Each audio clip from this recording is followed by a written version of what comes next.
Vous avez écrit votre roman, vous l'avez fait corriger, vous avez préparé la couverture, vous avez réussi son lancement. Et après, qu'est-ce qu'on fait? Comment est-ce qu'on fait la promotion de son roman ou de ses romans?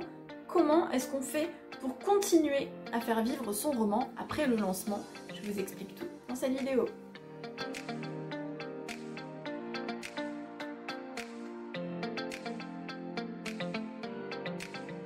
Bonjour à tous, je suis ravie de vous retrouver pour cette nouvelle vidéo. Alors, je vous ai proposé dans les semaines précédentes 2 vidéos qui vous ont beaucoup plu, donc 2 vidéos de promotion. La première sur les 5 erreurs à éviter lorsqu'on est auteur débutant, et la deuxième sur comment réussir son lancement. Ces 2 vidéos qui ont eu vraiment beaucoup de retours, et je vous avais promis d'en faire de nouvelles sur le même thème. Déjà, sachez que les 2 vidéos dont je viens de vous parler seront en barre d'infos si vous voulez aller les visionner. Et aujourd'hui, je vais vous donner donc du coup des conseils de promotion. C'est-à-dire que la dernière fois, on a parlé de réussir son lancement, donc c'est au moment où on lance son livre. Maintenant, une fois que le livre est lancé, c'est comment on fait pour faire la promotion de son roman. Alors, je ne vais pas tout aborder aujourd'hui, je pense que je vous proposerai une autre vidéo plus tard, mais aujourd'hui, j'ai retenu quand même 5 points essentiels pour vous permettre de parler de vos romans, de faire en sorte qu'ils soient encore découverts, qu'ils soient lus, bref, qu'ils aient une certaine durée de vie. Premier conseil qui va peut-être vous paraître bizarre, c'est d'écrire et de publier souvent. Alors vous allez me dire, mais je viens déjà de sortir de mon livre et tu me parles déjà d'écrire un autre roman et d'en publier un autre. Eh bien en fait, sachez que quand vous publiez un nouveau roman, ça permet aux autres romans, donc aux précédents, de remonter un petit peu dans les classements et d'avoir une nouvelle visibilité. En gros, c'est comme si publier un nouveau roman donnait du souffle aux anciens à chaque fois. Et donc, si vous voulez que tous vos livres restent bien classés, on va dire, qu'ils ne s'effondrent pas, qu'ils ne disparaissent pas dans les méandres d'Amazon, dans les 30 millième places et autres, il faut publier souvent. Alors, qu'on s'entende bien. Oui, on voit des auteurs qui publient tous les mois. Ce n'est pas du tout ce que je vous conseille. Ne commencez pas à paniquer en vous disant « mais moi je suis incapable de publier un roman par mois ». Je vous rassure, moi aussi. Et même si je faisais ça à temps plein, je ne pourrais pas publier un roman par mois parce que ce n'est pas mon rythme d'écriture, de préparation, de publication. Chacun fait comme il le sent. Évidemment, si vous vous sentez de le faire, allez-y banco. Mais pour moi, ce n'est pas possible. Pour moi, ce serait l'usine, franchement. Et puis, je sais pas si les lecteurs pourraient suivre en plus un roman par mois, bref, ça fait beaucoup. Mais, idéalement, c'est de publier un roman, on va dire, tous les 3 à 6 mois. Ça veut dire que si vous pouvez en sortir un tous les 3-4 mois, c'est bien. Si vous n'y arrivez pas, il faut en sortir au moins 2 par an, c'est-à-dire tous les 6 mois. Un par an, il faudrait vraiment que vos romans marchent du feu de Dieu, hein, qu'ils cartonnent, et que vous n'ayez pas besoin d'en ressortir de nouveau pour leur donner un nouveau souffle. Mais bon, si vous regardez cette vidéo, c'est que c'est pas le cas, et donc du coup, il n'y a pas beaucoup d'auteurs qui peuvent ne publier qu'un roman par an. Alors je parle pas des maisons d'édition, etc., hein, je parle des auteurs auto-édités, évidemment, mais un par an, c'est pas assez, à mon sens. 2 par an, c'est bien, moi c'est ce que je fais. Ça permet de pas se noyer dans l'écriture, les préparations, etc., de pas vouloir en publier trop souvent, mais en même temps, ça permet de garder une certaine visibilité. Si vous pouvez en sortir par exemple tous les 4 mois, ou tous les 5 mois, ou tous les 3 mois, bah tant mieux, c'est encore mieux d'en sortir un petit peu plus, d'accord? Donc sachez que plus vous publiez, plus vos romans restent en fait en tête de liste, entre guillemets, plus on parle de vous, plus on voit vos couvertures, plus on voit votre nom revenir, etc.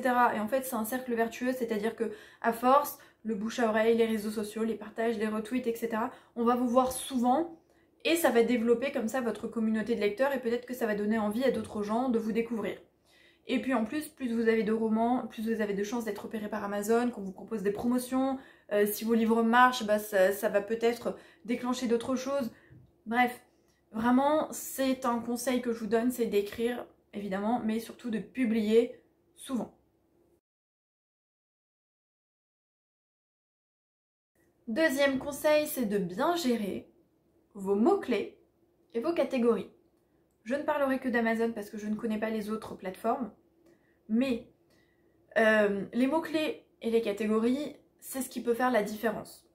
C'est-à-dire qu'un roman qui est mal classé au sens catégorie, qui n'est pas dans les bonnes catégories, on va pas le découvrir. Et les mots-clés permettent aussi de le découvrir. Alors, sur Amazon, il y a deux choses. Au niveau des catégories, c'est parfois compliqué. Parce que, déjà, les catégories qui sont affichées sur le site ne sont pas les mêmes que celles qu'on nous propose quand nous, on veut publier notre roman. Déjà, à ce niveau-là, c'est casse-pied. Ensuite, des fois, votre roman se trouve dans des catégories que vous n'avez pas choisies. Ça arrive. Nous, on peut choisir 2 catégories numériques, 2 catégories brochées. Et parfois, on se retrouve avec ces 2 catégories sous son roman, et une 3e catégorie, qui souvent en plus n'a pas tout à fait à voir avec votre roman. Par exemple, mon premier roman, Maintenant et à jamais, est classé, alors dans les violences conjugales, effectivement, parce que c'est moi qui l'y ai mis, il pourrait être classé dans les drames, dans les deuils, dans la romance, et non, il y a une 3e catégorie qui s'est glissée, que je n'ai pas choisie, qui est éducation et soins des enfants. Il n'y a pas d'enfants dans mon livre, évidemment. Il n'y a pas d'ados, parce que au tout début, ils sont ados, mais rapidement, ils sont adultes. On parle de violence conjugale, donc c'est quelque chose d'un peu violent. Il y a des drames. Éducation et soins des enfants. Autant vous dire que j'ai galéré pour essayer de changer cette catégorie. Déjà, moi, j'ai changé mes catégories, ça n'a rien fait. J'ai contacté plusieurs fois Amazon parce que sachez que quand vous êtes bloqué, vous pouvez les contacter et leur demander de changer eux-mêmes les catégories. Ils peuvent le faire. Et vous pouvez leur dire exactement dans quelle catégorie vous voulez apparaître. Je l'ai fait plusieurs fois et à chaque fois, cette catégorie est revenue. Donc honnêtement, j'ai abandonné, même en changeant mes mots-clés, etc. Ça revient. Tant pis, je la laisse. De toute manière, je suis classée en meilleure vente dans les violences conjugales, donc c'est en général ce qui apparaît en premier, c'est violences conjugales, et c'est le thème principal de mon roman, donc ça me convient très bien. Et ça n'empêche pas d'être découvert. Mais c'est vrai qu'il est classé dans cette catégorie qui n'a rien à voir. Bref. Donc sachez que les catégories, c'est quand même casse-pied à gérer. C'est pas évident parce que des fois, voilà, il y a des petits bugs et c'est des choses qui nous dépassent un petit peu et on a parfois du mal à trouver comment solutionner ces problèmes.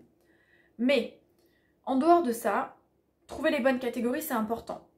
Et là, il y a 2 choses qui deviennent essentielles, c'est que, d'une part, il ne faut pas se mettre dans une catégorie trop vaste. Littérature, on va être noyé, et en haut de littérature, il va y avoir toutes les maisons d'édition. Donc c'est difficile. Pareil dans les littératures sentimentales, romances. On va être derrière tous les livres qui sont un peu plus connus. C'est difficile. Il ne faut pas prendre de catégories trop vastes. Il ne faut pas prendre des catégories dans lesquelles en fait on va être noyé. L'idée, c'est d'essayer de trouver des petites catégories secondaires qui vont vous permettre de grimper en haut du classement, voire d'avoir la petite bannière premier meilleure vente, et du coup, ça vous permettra d'être découvert beaucoup plus facilement. Astuce, mettez toujours au moins une catégorie de non-fiction. Vous allez me dire, mais non-fiction, c'est quoi? C'est les guides pratiques, etc. Oui, mais ça marche. C'est-à-dire que quand vous mettez romance, je sais pas moi, deuil, violence conjugale, je crois qu'il est en non-fiction du coup. Bref, quand vous mettez des catégories de fiction, c'est-à-dire les catégories dans lesquelles on va trouver les romans de fiction, c'est là que vous êtes un peu plus noyé. Alors vous pouvez en choisir une en fiction et une en non-fiction. Comme ça, vous mettez toutes les chances de votre côté. Par contre, en non-fiction, on choisit bien sa catégorie, évidemment. On choisit un thème fort qui est dans son livre. Alors ça marchera peut-être pas pour tous les romans. Pour les romans type fantastique, fantasy, etc. Si peut-être dans des sous-catégories non-fiction, amitié, des choses comme ça, peut-être, ça dépend de vos histoires, évidemment. Il faut trouver ce qui vous correspond. Mais moi, par exemple, quand je cherche pour mes romans, je pars sur mon dernier, par exemple, il y a la maladie, vu que je parle de mucoviscidose. Dans mon premier roman, il y a la violence conjugale. On peut parler de deuil, donc comment se remettre d'un deuil, etc. Voilà, il y a des petites astuces comme ça. Vous pouvez trouver une catégorie de non-fiction qui sera correcte. C'est-à-dire, on ne fourre pas n'importe où, parce que les gens, ils n'en auront rien à faire si votre livre ne correspond pas du tout au thème. Mais quelqu'un qui va s'intéresser à une maladie précise, ou qui va s'intéresser au deuil, aux étapes du deuil, ou je sais pas moi, à l'alcoolisme, ou etc. il va peut-être chercher un guide pratique et puis il va tomber sur votre roman. Il va dire « Ah bah peut-être que ça peut être sympa de lire un roman sur ce thème. » Moi, ça me dérange pas de lire un roman de fiction qui aborde des thèmes comme ça, qui peuvent faire réfléchir, qui peuvent aider, qui peuvent servir aussi. Donc, petite astuce, tapez aussi dans la non-fiction, ça fonctionne. On est beaucoup d'auteurs à le faire maintenant depuis qu'on a trouvé la combine, donc essayez. Et surtout, n'hésitez pas quand vous voyez que ça ne marche pas à changer. On laisse un petit temps quand même parce que ça ne marche pas toujours du jour au lendemain. Hein. On laisse un petit temps, peut-être un mois ou quelques semaines, etc. Et si on voit que ça ne marche pas, on change ses mots-clés régulièrement. On laisse un petit temps pour voir si ça marche. On change ses catégories, on voit si ça marche. N'hésitez pas à tester. C'est l'avantage d'être en auto-édition et de gérer tout seul, c'est que vous pouvez aller modifier tout le temps. Donc n'hésitez pas, regardez ce qui se fait, allez voir sur Amazon, allez voir dans les catégories, allez voir quel type de livres ils sont. Allez voir les collègues auteurs, dans quelle catégorie ils sont. Peut-être que ça va vous donner une idée d'une catégorie que vous n'aviez pas vue, etc. Mais vraiment, les mots-clés et les catégories, c'est super important. Astuce numéro 3, c'est de communiquer sur les réseaux sociaux. Donc, je vous en ai déjà parlé, mais il y a deux choses importantes. D'une part, c'est préparer des visuels, je vous en ai déjà parlé. Deuxième chose, c'est être présent et être régulier. Donc les réseaux sociaux, je pense que je ferai peut-être d'autres vidéos vraiment axées réseaux sociaux. Mais il faut être présent et être régulier. Il faut savoir comment fonctionne chaque réseau social. Il faut savoir quelle est votre cible de lecteur et où se trouve-t-il. Il y a plein de choses à prendre en compte pour gérer les réseaux sociaux. Il y a des réseaux avec une majorité de jeunes adultes. Il y a des réseaux où il y a un peu de tout. Il y a des réseaux où il y a des personnes peut-être d'une autre tranche d'âge. Il y a des réseaux où les visuels sont ultra importants. Instagram. Il y a des réseaux où il va falloir gérer les hashtags. Bref, il faut se renseigner pour réussir à comprendre chaque réseau. Pas évident parce qu'il y a beaucoup d'informations et puis vous allez en entendre de tous les côtés, pas forcément des choses... ils ne sont pas toujours d'accord en plus. Il faut peut-être trouver quelques experts ou quelques sites, quelques blogs, quelques podcasts, quelques chaînes YouTube avec des personnes qui vous inspirent vraiment et des personnes en qui vous allez avoir une certaine confiance et qui vont vous permettre d'avoir les bonnes clés, de bonnes choses à mettre en place. Vous pouvez aussi parfaitement acheter des formations. Il y a plein de formations maintenant en ligne, pas toujours très très chères, ou aussi des freebies, hein, du contenu gratuit avec plein de conseils et d'astuces. Donc vous pouvez aussi vous tourner vers ça si vraiment vous avez envie de développer vos réseaux. Sachez aussi qu'il faut choisir du coup le ou les réseaux qui vous conviennent, mais attention, sur lequel ou lesquels se trouvent aussi vos lecteurs. Par exemple, vous adorez TikTok, une nouvelle application du moment qui fait fureur, mais vos lecteurs ont entre 30 et 50 ans. Bah, ça ne vous servira à rien d'être sur ce réseau. Absolument à rien. Parce que c'est un réseau plutôt jeune. Donc, il faut évidemment, choisir des réseaux sur lesquels on se sent bien, sur lesquels on a envie de partager, mais il faut qu'il y ait les lecteurs derrière. Il faut que ce soit un réseau sur lequel le lecteur est présent. Parce que sinon, vous allez partager dans le vide et ça va vous servir à rien, absolument à rien. Donc, on choisit bien son ou ses réseaux. Quand on commence, on n'est pas obligé d'être sur tous les réseaux. Parce qu'il y en a beaucoup. Ou plein de plateformes ou d'applications. On évite de s'éparpiller. Si vous ne vous sentez pas capable de tous les gérer, parce que ça prend beaucoup de temps, on évite d'être partout. On en choisit un ou deux. 3, c'est bien. Pas plus. Et puis, on essaye de s'investir sur ces réseaux-là. Sachez que par exemple, partager la même chose sur Insta, Facebook, Twitter, c'est pas conseillé. C'est 3 réseaux différents, on attend des formats différents, les images ont des formats différents, on n'a pas forcément les mêmes personnes dessus. Et puis, au niveau algorithme, référencement, etc., il semblerait que quand la même information se trouve partout, enfin à plusieurs endroits, du coup, les applications, les sites, etc. ont tendance à ne pas les mettre en avant. C'est-à-dire que si c'est un contenu unique, je pense notamment, j'ai entendu ça il y a pas longtemps sur Insta et sur LinkedIn, Sur LinkedIn, par exemple, on n'aime pas quand c'est un partage. C'est-à-dire, je suis sur Insta, on le fait tous, hein. Je clique sur partager sur et ça envoie sur LinkedIn et je publie. Eh ben, il semblerait que LinkedIn, par exemple, ne va pas le mettre en avant et qu'il vaut mieux prendre le texte, le remettre, faire une vraie publication sans lien qui renvoie ailleurs. C'est un exemple, mais du coup, il faut vraiment s'intéresser à chaque réseau pour voir comment il fonctionne, pour voir comment en extraire tout ce qui est possible, comment le faire marcher au mieux et comment ne pas perdre du temps à publier, publier, publier pour que ça ne rapporte rien. Au contraire, il faut connaître les petites ficelles, on va dire, pour les pousser au maximum de leurs possibilités et pour les faire marcher au mieux. Mais dans tous les cas, sachez qu'il faut être régulier, il faut être présent. On ne publie pas une publication et puis on revient 1 ou 2 semaines après. Non, ça marche pas comme ça, bon, sauf si vous partez en vacances, hein, c'est exceptionnel. Et encore que vous pouvez programmer à l'avance. Mais il faut être très régulier. Donc on dit minimum 2 à 3 fois par semaine. 1 fois par jour, c'est très bien. Pas plus de 2-3 fois par jour. Alors il y a des réseaux où on dit plus tu publies, mieux c'est. Je sais pas, mais dans tous les cas, si vous arrivez à faire 3 publis par jour, tous les jours sur tous les réseaux, chapeau, parce que c'est très compliqué en plus de trouver des idées. Et du coup, ça me fait penser, on publie pas juste pour publier, il faut aussi apporter du contenu. Il faut qu'il y ait quelque chose d'intéressant d'écrit derrière. Parce que si c'est juste pour faire la publication, parce qu'on a dit, tiens, il faut que tu fasses une publi par jour, si le contenu est inintéressant, les gens vont se désabonner ou ne vont pas vous suivre, donc ça sert à rien.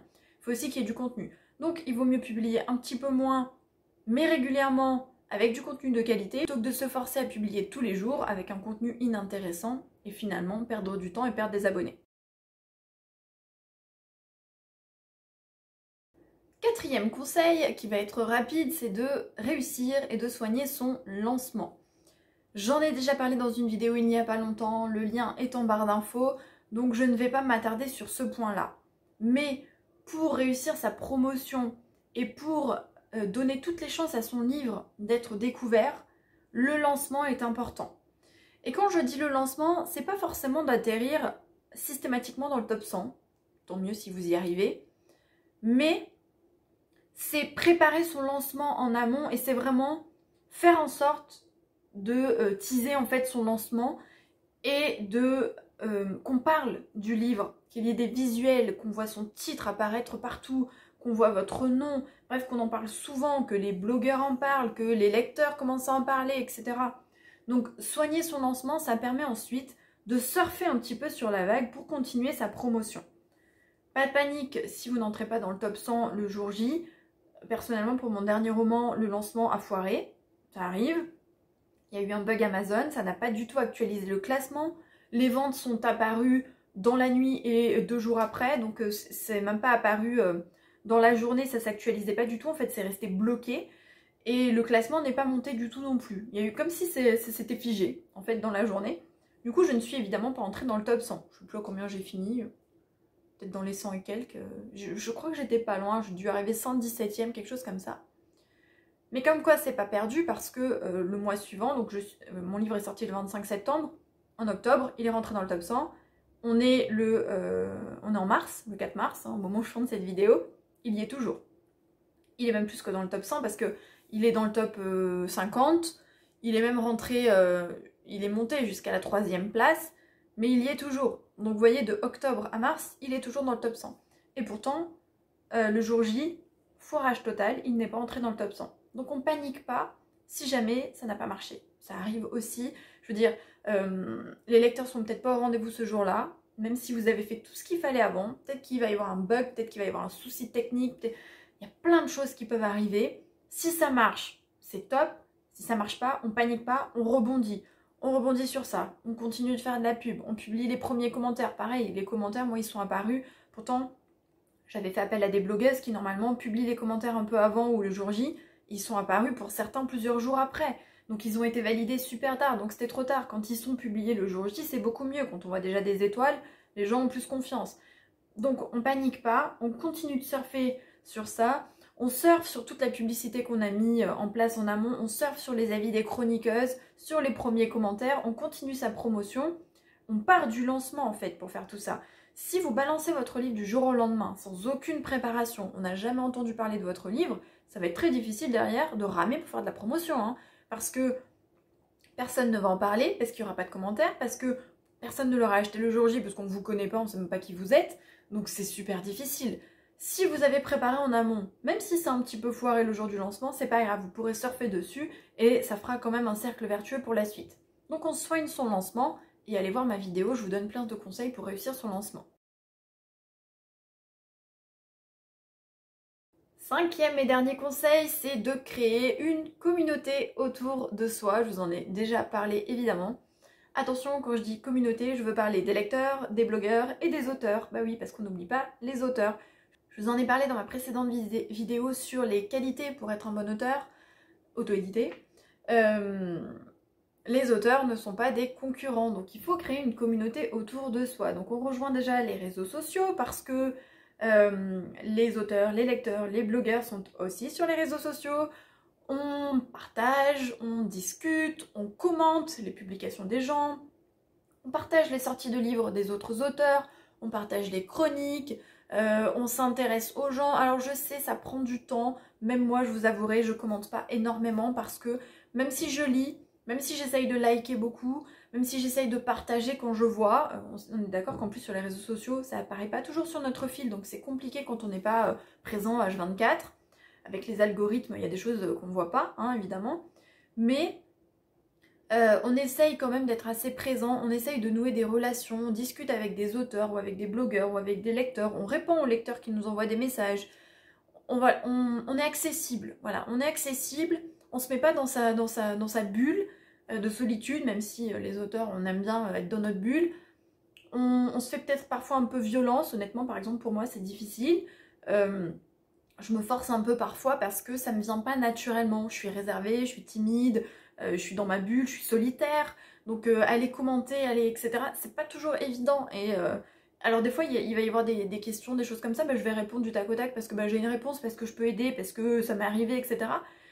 Mais c'est vrai qu'en dehors de ça, je vais avoir du mal à aller commenter les publis ici et là. Je lis, je like, etc. Mais je vais pas forcément commenter. Mais faites pas comme moi. Il faut être présent. Il faut parfois du coup se forcer un peu, se faire un peu violent si c'est pas dans son caractère. Mais il faut être visible. Il faut être visible parce que bah, plus on vous voit déjà, plus vous aurez de chances qu'on parle de vos livres. Et parce que c'est sympa aussi d'avoir une communauté autour de soi. Et parce que quand on est auteur, on est quand même assez seul. Quand on est auteur auto-édité, on n'a pas une maison d'édition autour de soi. On rencontre pas forcément d'autres auteurs. On peut très vite se retrouver tout seul. Et c'est difficile en fait de continuer, de persévérer, de rester dans l'auto-édition si on se retrouve tout seul. Et puis en plus c'est sympa de découvrir d'autres gens, c'est sympa de parler à des lecteurs, c'est sympa. En plus il y en a qui deviennent fidèles, hein, qui sont là pour tous les livres, qui commandent tous les livres, qui vous envoient des messages à chaque fois, enfin qui sont au taquet dès qu'ils peuvent commander le nouveau roman. Enfin c'est génial quoi d'avoir des gens qui vous suivent de livre en livre chaque année, je trouve ça génial. Il y a des blogueurs super sympas avec qui ensuite vous pouvez échanger, qui seront présents pour faire votre pub, vous partagez leurs chroniques, qui sont très chouettes en plus, qui sont dispo. Vous allez rencontrer des auteurs, donc des auteurs que vous ne pourrez peut-être pas rencontrer dans la vie de tous les jours, mais au moins via les réseaux sociaux. Il y en a qui arrivent à se rencontrer, mais ça dépend où vous habitez. Moi par exemple, là où j'habite, les personnes, pourtant j'habite pas dans un bled. Mais bon, autour de Nice, on n'est pas très nombreux, faut dire. Mais bref, si vous êtes dans une ville où il y a des auteurs, vous pouvez les rencontrer, ça c'est cool. Et puis, si c'est pas le cas, avec les réseaux sociaux, je vous en ai déjà parlé dans plein de vidéos, vous le savez, on peut rencontrer d'autres auteurs, on peut discuter, on peut nouer des relations, on peut créer des projets, on peut s'entraider, on peut se conseiller. Les filles dont je vous ai parlé, avec qui j'ai écrit le recueil Au cœur des montagnes, on parle pas que de livres, hein, on parle de tout et de rien, on rigole, on a une conversation groupée en fait, où on parle de notre quotidien. Moi je parle en ce moment de mon déménagement, enfin... Les filles parlent de leurs enfants, enfin on parle de plein de choses en fait, on ne parle pas que de livres. Et ça crée des relations, ça devient des amis en fait, ça devient des copines, des amis. On peut discuter et quand un jour ça va pas, on dit franchement là j'ai eu un sale commentaire, j'ai pas le moral, ou mon lancement il a foiré, enfin on s'entraide aussi, on se console, on se rassure, bref, ça fait du bien. Et ça fait du bien de pas être seul, parce qu'on peut très vite se retrouver tout seul. Donc, on crée une communauté, on est présent, on partage, on commente. Ne voyez pas les gens comme des ennemis, ne voyez pas les gens comme des concurrents. C'est une communauté et tous ces gens-là, ils ont un point commun, c'est qu'ils aiment les livres. Ils aiment en lire ou en écrire, qu'importe, mais on aime tous les livres. Ça fait un super point commun quand même. Donc on crée une communauté, c'est super important pour réussir à faire sa promotion, pour que les gens vous soutiennent, parce que vous êtes là aussi pour eux, parce que vous êtes présent, parce que vous êtes disponible, parce que peut-être vous êtes sympa, parce que peut-être vous êtes drôle, parce que peut-être vous allez les aider quand ils vont en avoir besoin. Et c'est quand même beaucoup plus chouette d'avoir une communauté autour de soi. Voilà pour les 5 conseils pour réussir votre promotion. Il y en a d'autres qui viendront plus tard, mais je trouve que déjà ces 5-là sont importants. Et si vous les mettez en place, je vous assure que ça va déjà changer pas mal de choses dans la promotion de vos romans. N'hésitez pas, comme d'habitude, à vous abonner, à activer la cloche, à liker cette vidéo si vous l'avez aimée, à la partager, pourquoi pas, pour la faire découvrir à d'autres auteurs. Et on se retrouve bientôt pour une nouvelle vidéo. Bye!